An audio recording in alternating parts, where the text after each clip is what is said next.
Це площа у місті Ідліб, одному з осередків опору. В цьому матеріалі ви почуєте історію одного з воїнів – Абу Бакра Хамаві. У 2013 році він став до зброї та почав боротьбу з режимом Асада саме звідси, з Ідлібу. Після повалення диктаторського уряду Абу Бакр повернувся до рідного міста Хама. Нам вдалося поспілкуватись із ним. Мої предки кажуть, що ми тут уже тисячі років, століттями. Ми – родина і племена. Хвала Всевишньому, ми в Хамі, племена і родини, і за це ми дякуємо Богові.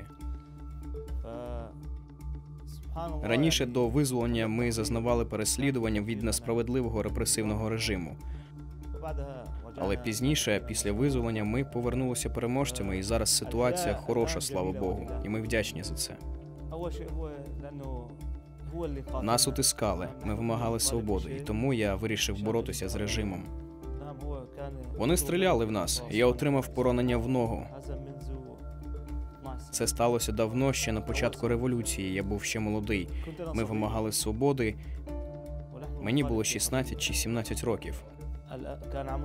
Я був дуже молодим.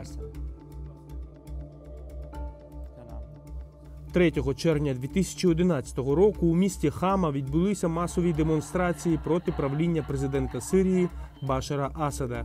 За даними Аль-Джазіра, у протестах взяло участь близько 50 тисяч людей.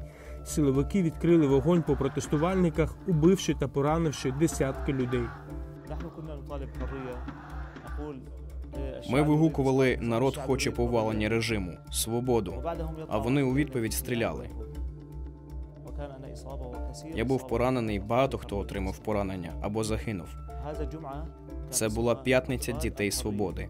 Понад 50 людей тоді отримали поранення або загинули. Мешканці міста Хама тоді не вперше зазнали жорсткого придушення мирних протестів. У лютому 1982 року відбулися події, які пізніше назвали різаниною в Хамі. Ми перебуваємо на одному з пагорбів міста Хама. І за моєю спиною можна побачити мікрорайон, який в 1982 році за наказом Хафеза Асада, батька диктатора Башара Асада, обстріляли, бомбардували з літаків. Нині цей район частково ще зберігає старі будівлі. Зліва від мене можна побачити будівлю готелю, вже новобудови, але раніше на цьому місці також були житлові квартали. У лютому 1982 року Хама була в облозі урядових військ впродовж 27 днів. Мешканців ізолювали від зовнішнього світу. Медіа блокували, зв'язку не було, електроенергію та постачання продовольства зупинили. Житлові квартали бомбардували. Тоді загинуло, за різними оцінками, від 10 до 40 тисяч жителів міста.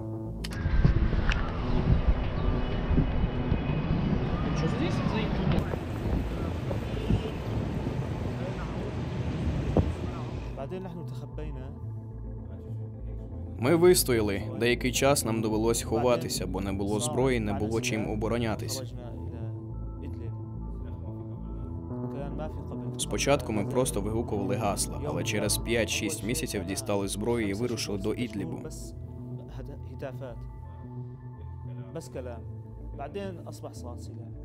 Разом зі мною пішов мій батько і мої брати, бо вони могли нас ув'язнити за те, що ми чинили спротив. Ми збирались у визначеному місці, загалом близько 45 людей, моїх родичів. Ці родичі, хто залишився тут, були вразливими, були проблеми.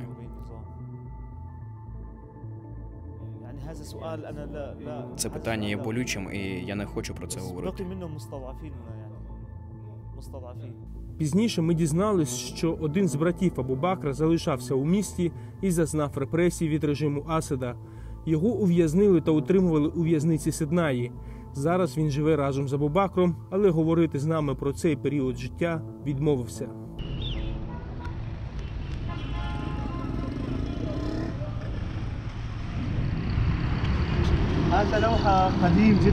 Це дуже старе зображення. Живописна, дуже стара мозаїка з понад 1000 маленьких камінців. Це французи, а це народ Хами. Тоді була французька окупація, і вони вигнали їх звідси. Тут зображений той період, коли французів вигнали з Сирії, вигнали з Хами. Кажуть, що цьому зображенню вже 100 чи навіть 200 років, я не знаю точно, але воно дуже старе. У нас була сила, віра і намір позбутися режиму Башара Асада. Хвала Аллаху, ми звільнилися від них. Я був там, брав участь у визволенні всієї цієї місцевості, всієї території, від Алеппо до Хами, а потім до Хомса. Солдати режиму, коли ми почали наступати, кидали зброю і тікали. Коли Росія втрутилася у 2015 році, вони почали нас обстрілювати ракетами та авіацією. Росіяни завдали ударів по нашій інфраструктурі, били по містах, лікарнях, пекарнях. Вони били саме по місцях, де є скупчення людей. Весь цей час мене підтримувало велике бажання того, що ми хотіли повернутися до своєї землі, звільнити її від режиму та возз'єднатись з родинами. Хвала Всевишньому, ми це зробили.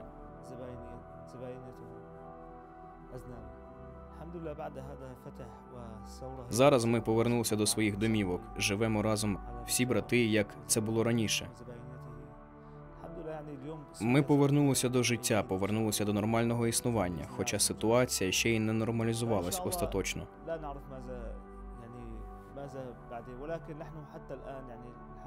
Мені складно сказати, чим я буду займатися далі, бо останні 14 років я був на війні.